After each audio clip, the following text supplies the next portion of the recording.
South Carolina State's Ryan Stubblefield finds himself in a very similar position that North Carolina Central's Walker Harris was in just a year ago. Oh, yeah, it's locked on HBCU. Play my music.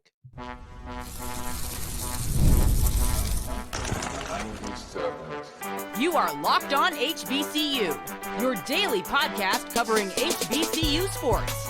Part of the Locked On Podcast Network, your team every day.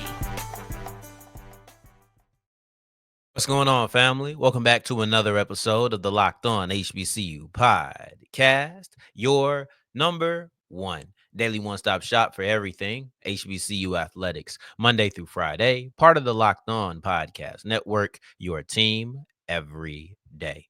And I, of course, am Darrion Gray, a.k.a. the Mouth of the South, Texas Southern alum and former TSU Herald Sports editor and current contributing writer at USA Today's Saints Wire. Thank you for going on this journey with me, making Locked On HBCU your first listen of the day every day. And remember, just because the mic cuts off does not mean that the journey is over. Just means it's time to follow me on Twitter at South Exclusives. Starts with an S and ends with an S. We'll wrap up today's episode with a look at Chicago State, who believes in grabbing HBCU coaches. Apparently, that's just their whole coaching search is grabbing HBCU coaches. I'm exaggerating. I'm being hyperbolic, but we'll get into it in segment 3. In segment 2, I believe that HBCUs can use NIL to their advantage. This is not normally the way we talk about NILs, but I think that it's important that we do it this time. In segment 1, I want to kick this whole thing off because as I was speaking about Walker Harris yesterday, on yesterday's episode, I talked about how Walker Harris, he needs to step up, how he should step up. I think that all of these things are true. I'll leave that in yesterday's episode for you to go back and watch if you haven't already. But when I was talking about Walker Harris, there was somebody that just popped up in the back of my mind, and it was Ryan Stubblefield. I had seen a post of him making some throw when it came to spring ball at South Carolina State. If you remember, I previously thought that he was out of eligibility because he's listed as a senior. Shout out to Bulldog Nation for getting me right and telling me, hey, no, he actually does have eligibility. That's a little bit confusing from time to time, but it's okay because we are here. But anyway, when I'm looking at when I'm looking at Ryan Stubblefield and I'm looking at Walker Harris, the similarities are so drastic that I don't know how I didn't think about it before. Because I think it's because Walker Harris is going into his second year. I think it's because Walker Harris is going into a season where the expectations are higher, and that's the first thing on my brain. I don't necessarily think about what he used to be. But Ryan Stubblefield and Walker Harris are in very similar situations. It's just a year apart. You look back in 2024, Walker Harris's first year as a starter with North Carolina Central, and he was back during Davius Richard. Davius Richard had just had a great career. He's one of the most decorated quarterbacks in North Carolina Central history. And then you have Walker Harris, who has to come in and fill in for him. Fast forward to 2025. Now, I wouldn't say all of that about Eric Phoenix because he only had a year, but Eric Phoenix had a powerful season in his lone year at South Carolina State. MEAC Player of the Year, led one of the best offenses that we've seen in a long time, high profile, got them to a Celebration Bowl. It's there. It's there. Ryan Stubblefield and Walker Harris both had to follow big-time performances. Harris had to follow a career of Davius Richard, and he sat behind Davius Richard for much longer. As far as Stubblefield, it was a year. Eric Phoenix was there for a year. He was a MEAC Player of the Year, but it was only one season. Still, you're coming in off the heels of a really good quarterback performance, and expectations are high, and people are looking at you to uphold that. That's the similarity of the situation. The similarity on surface level, Walker Harris had to follow Davius Richard, and Ryan Stubblefield had to follow Eric Phoenix, or will have to follow Eric Phoenix when we start the season. That right there is a lot of pressure because those quarterbacks had high level of success. Those teams had high levels of success when they were led by those quarterbacks. The expectation is for you to not let that down. The one difference between Stubblefield and Harris is that Stubblefield doesn't have that year to get it together. He needs to get it together in 2025. That's his lone shot to do it. But I'll give you another similarity that goes beyond just who they're following. It's their path to following. Because Walker Harris had a lot of confidence, right? They had a lot of confidence in Walker Harris because he filled in for Eric Finn, or he filled in for Davius Richard. Same can be said for Ryan Stubblefield. I'm going to read to you the 2023 stats for Walker Harris. Walker Harris was 5 of 6, 0 and 0. 12. This is completions and attempts. 12 of 18, 17 to 28. No throw, no throw, no throw, no throw, no throw. Basically, no throw. And then you get to 3 and 3 against Delaware State. 0 and 1. 0 of 1, excuse me. Not, I keep saying but 12 of 18, 17 of 28. And what you see right there is as you go through the 2022 season, which is the year before Walker Harris became the starting quarterback in North Carolina Central, he had a true starting game against Mississippi Valley State, and he filled in for a large amount of time the week prior against UCLA. That is the path. That is part of why they had so much confidence in Walker Harris. Now you fast forward to 2023, but look at South Carolina State with Ryan Stubblefield. 0 of 1, 2 of 3, 5 of 5, 1 of 1, 7 of 11, 18 of 25, 2 of 3. So when you're looking at the stats and how they were used, you see they come in for multiple games, but they only had one game where they filled in for an injured starter for Stubblefield. That was the Morgan State game. And he did have a really good game that day. I'm not going to sit here and tell you he didn't. And then against Norfolk State, he was the full-time starter. Walker Harris and Ryan Stubblefield are mirror images of each other as far as their path to becoming the starting quarterback. You can talk about the duration of time that Walker Harris sat behind Davius Richard versus the duration of time that Ryan Stubblefield sat behind Eric Phoenix. And yes, there's a difference there, but you see the year before they become the starter, they both had games that they entered here and there, threw a pass here and there. Then they came in for an injured quarterback. They threw a good amount of passes. The next week, they were the starter. They threw a good amount of passes, and they impressed in those games. But here's the thing. We saw with Walker Harris, that does not necessarily always translate immediately. And I don't know if Ryan Stubblefield has the luxury. I don't know if South Carolina State has the luxury for it to not translate immediately. I can use another metric to gauge the amount of confidence that Janice Berry has in Stubblefield. When Eric Phoenix was struggling in the Celebration Bowl, after being the MEAC Player of the Year, when he was struggling in the Celebration Bowl, they went and got Ryan Stubblefield. Did I love that? No, I didn't love it because Phoenix did get you here. That's kind of how I looked at it. Phoenix got you here. You just go ahead and ride them out, and you say, "Listen, this is your team. We're gonna go down with you leading the ship at the end of the day." Not what you did. Stubblefield threw 3 passes. One was an interception. It wasn't a great game for him either. It just was not a strong performance, period, for the Bulldogs. But in general, you see the similarities in their path. You see the situation that they have been put themselves, or that they were put into. You see the similarities in the year prior to becoming a starter. I wonder if the similarities extend to a starting season. Both both Walker Harris and Ryan Stubblefield had to follow big-time quarterbacks. One was there for a season, one was there for a career. One had to sit for a season, one had to sit for a couple of seasons. Then you look at the fact that the year before becoming the starter for their school, they filled in, came in a game where the quarterback got injured, then had a starting matchup. They had a pretty good game in their one start that they had. You have confidence in these guys. I wonder the similarity to the situation they were in, how they operated the year before becoming the full-time starter. Do the similarities extend to that starting season? It's an interesting question. It's an interesting question. But as we push forward, I want to discuss another interesting topic, which is how HBCUs use NIL, because it is typically used in conversation as a negative talking point. Today, I want to flip it and use it as a positive as we continue with Locked On HBCU.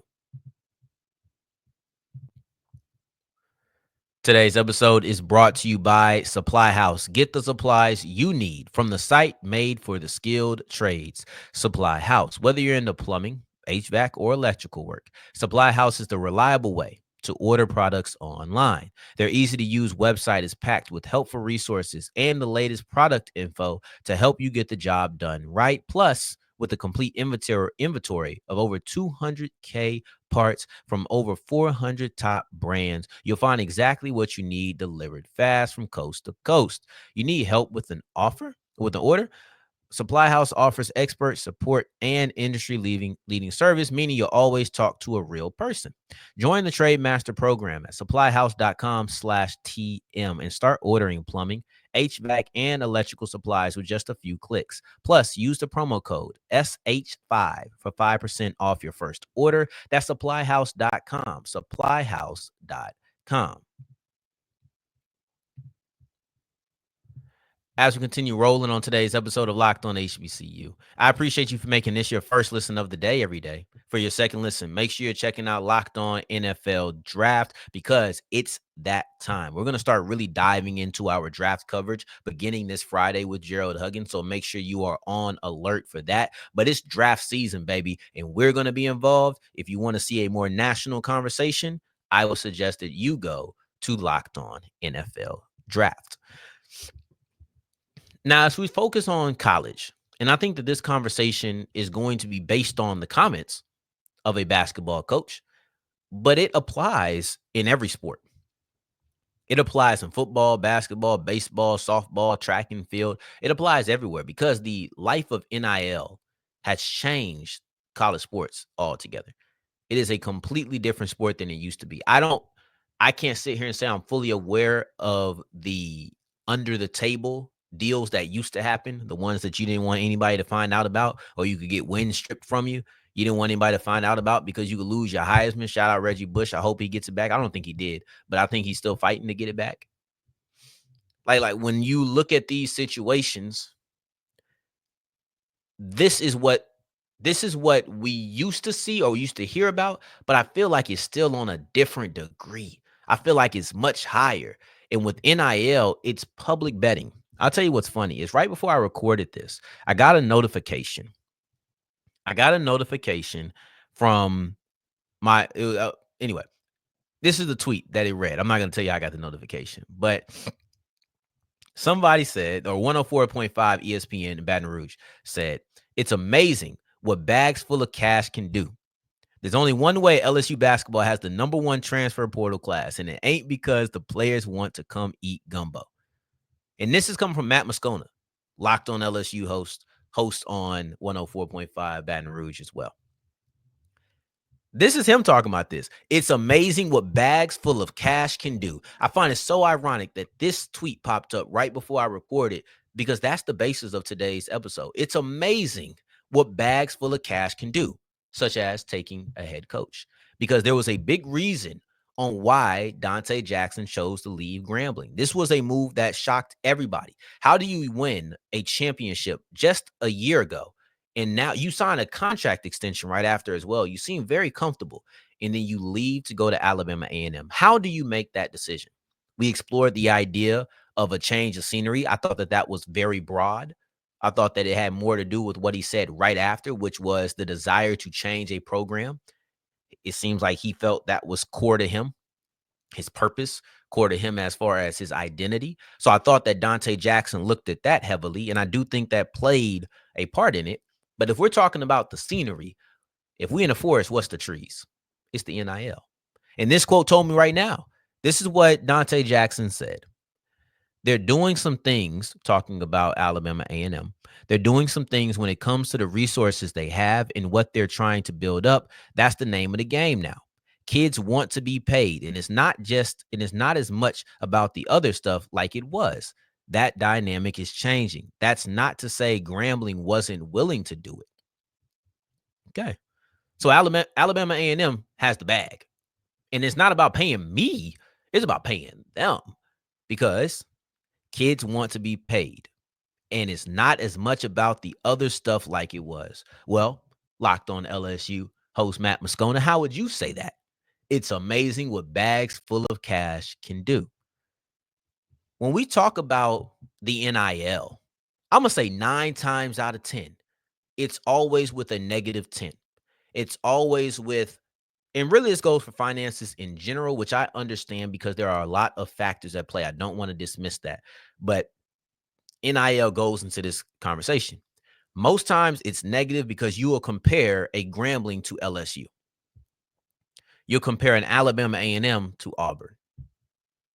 That's not fair. Yes, they have a bigger bag. They have more finances. You will lose your player to Alabama or Auburn or LSU most times because if it comes down to the money, you can't bet. If we're at an auction and I keep doing this, there's a point where Alabama A&M has to stop picking up their paddle. And I can tell you right now, Auburn can pick up their paddle for a much longer time. LSU can pick up their paddle for a much longer time. So when you talk about it through that lens and compare them to an LSU or an Auburn or an Alabama, then of course Alabama A&M and Grambling are going to come in on the short side of that stick. But what if you compare Grambling to Alabama A&M? Donte Jackson just did. Donte Jackson just did that because Alabama A&M has a plan of how to use their NIL money. I don't know whose bags are deeper, but I'll tell you that one knows what they plan on doing with their NIL money. And that's just as important as having money. If you got a bunch of money, but you don't know how to use it, does it really matter? Like let's say that I have $100 and you have $200, but you only know how to use 30 of your 200. I know how to use the whole 100 that I have. The way I utilize my money is way more efficient, or let's say even better, because this is a more applicable one. Let's say you just don't know how to use your 200 period. So now you're just sitting on it. But I know how to use my 100. I know how to turn my 1 to 5. Now who's the more lucrative source for somebody else to come in and partner with? Me, because I got the acumen. I have the plan. And that's what Alabama A&M has. I won't sit here and say who has deeper pockets because I don't know and I don't want to be wrong. But if I judge based off of what Donte Jackson said, I know who knows how to use what's in their pockets better, and that's Alabama A&M. He says, Donte Jackson relays a conversation with him and Grambling's brass. He says it was described to me that, quote, "Oh, well, we're doing a study and we'll see what we can do," end quote. But to be honest, I don't know what it looked like going forward. I never got an exact answer on how that would work. It was up in the air. And as a head coach in today's day and age, I cannot allow NIL to be up in the air. Knowing how impactful that it is, what did he just say? That's what the kids care about, not as much the other things. And if the priority, the paramount concern is up in the air, I have to go somewhere where they have a plan. Alabama A&M, they're doing some things when it comes to the resources they have and what they're trying to build. That's the name of the game now. So how can HBCUs use NIL to their advantage? Most of the other HBCUs that they're competing against probably won't have it. I don't know. I rarely hear of HBCUs having great NIL plans. So if I got 20 in front of me and one does, that makes you more attractive to coaches. That makes you more attractive to players. That makes you more attractive to boosters because I know how you're going to use your money. And if I get more boosters, I get more money to make more money. Like when you really think about it, the way you use your money attracts so many different aspects that leads to you getting more money. And if you're one of the few in the SWAC, one of the few in the MEAC that actually knows how to use their NIL connections, know how to use their finances, knows how to build a fund, if you're one of those people, you are going to have an advantage over your peers. Don't compare Howard. Don't compare Morehouse. Don't compare. I just named the big ones right there. But don't compare Morgan State. Don't compare Southern. Don't compare them to teams like Ohio State and UCLA and Texas and Clemson. Don't compare them to them because if you are comparing small schools to big schools when it comes to NIL conversations, without a doubt, the small schools are set up to lose.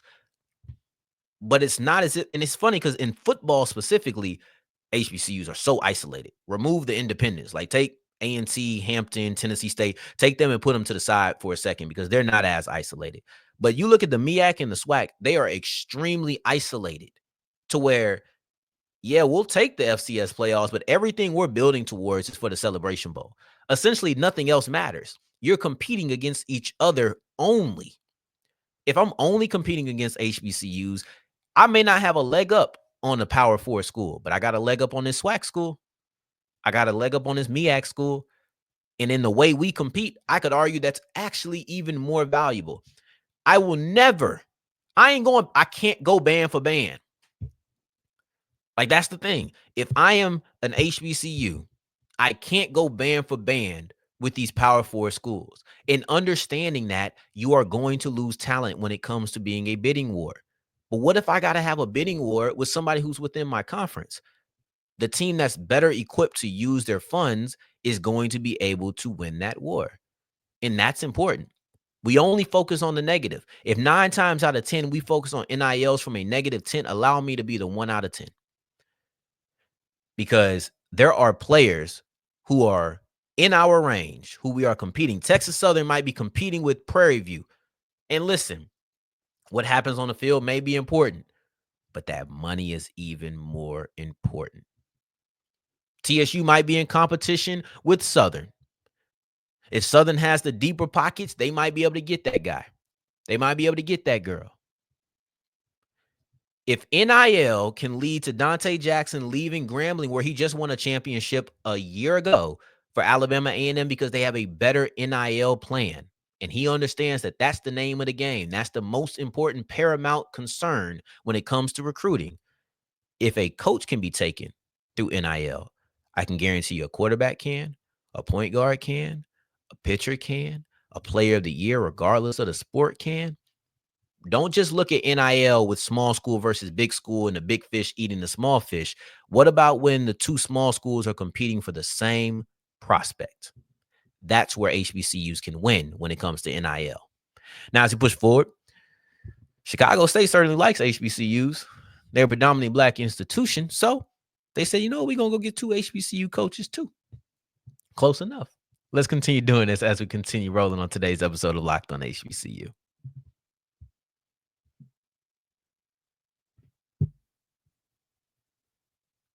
As we're wrapping up today's episode of Locked on HBCU, I appreciate you for making this your first listen of the day every day, making it all the way to segment 3. And I thank you 2 times for that. Thank you. Thank you. This has been a fun episode. I'm just going to be honest with you. I've had a good time doing this episode. And I think it's coming out very well. I'm going to cap it off with Chicago State, who I recently found out is a publicly or predominantly Black institution, a PBI. Hadn't heard that term. I heard PWI, but PBI. But they definitely have some love for HBCUs. They said, you know what? Not technically an HBCU, but we're going to go ahead and grab 2 HBCU coaches to lead our premier programs. Because I think we may have talked about Landon Bussie leaving Alcorn very briefly. Very briefly. I don't think that we talked about it for long. But this is Landon Bussie and Bobby Rome are 2 HBCU coaches who were at HBCUs just last year. It's not like, well, they were at whatever school 7 years ago. No, they were at their HBCU literally a year ago, not even.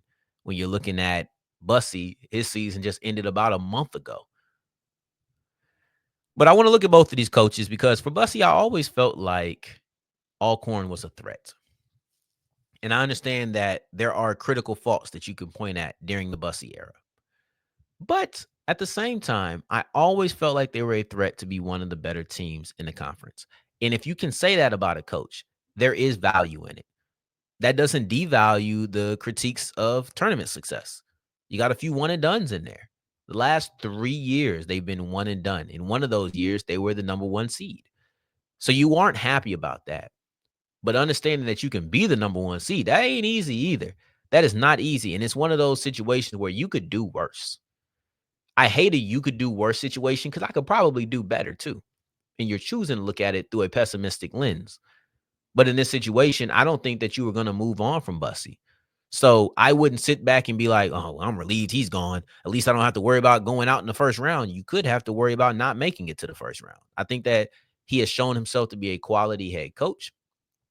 He has been a top 3 seed, I think, in the last 3 tournaments before this prior one, in which he was a 6 seed. So Bussie definitely kept the Braves competitive. He definitely kept the Braves as one of the better teams in that conference. Then you look at Bobby Rome, and this one's interesting to me too. This one's interesting to me. For the record, Chicago State is just in the second year of being in the NEC. I only bring that up because they're in their first year of playing football, period. And I think that Bobby Rome has a much more difficult task. While the basketball team wasn't good, they did exist. Taking over a program that has never existed before is a challenge that is difficult to really put into words because you don't see it often. You don't see people starting a football program for the first time. Now, there was a stat since 2000, there have been 10 programs that have started a football team. 10, only 10 in the last 25 years.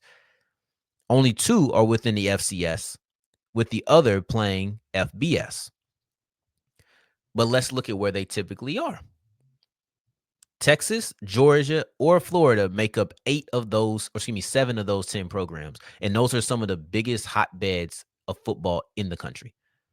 Georgia, Florida, and Texas are 3 of the biggest hotbeds for talent in the country. So if I'm starting up a team and I'm already around a bunch of talent on a daily basis, I could reach my hand out and I could grab a 3-4 star.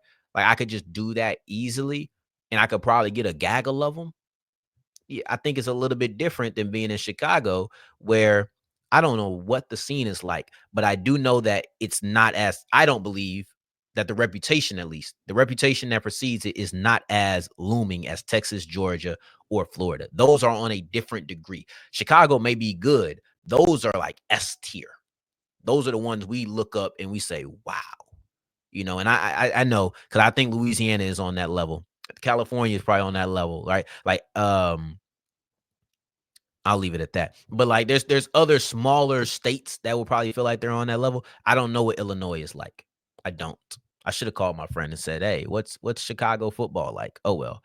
Um but yeah, it's not easy. It's not going to be an easy task for Rome. He did lead a quick turnaround when it came to Florida Memorial. After winning 3 games in his first season, he won 6 the following year and 6 again in the year after that. So he doubled up his win total and then he maintained, never shrunk. He actually went from 6-4 to 6-3-1. So technically he improved his record as the head coach of Florida Memorial. And I think a lot of people were surprised to see him go because he did have success. So 2 HBCU coaches, 2 interesting coaches for them to grab. But Bussie and Rome are going to be leading Chicago State into their new era of sports in the NEC.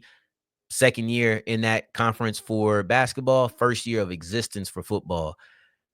They went and got them 2 HBCU coaches and 2 ones that have had success recently. I think that's important.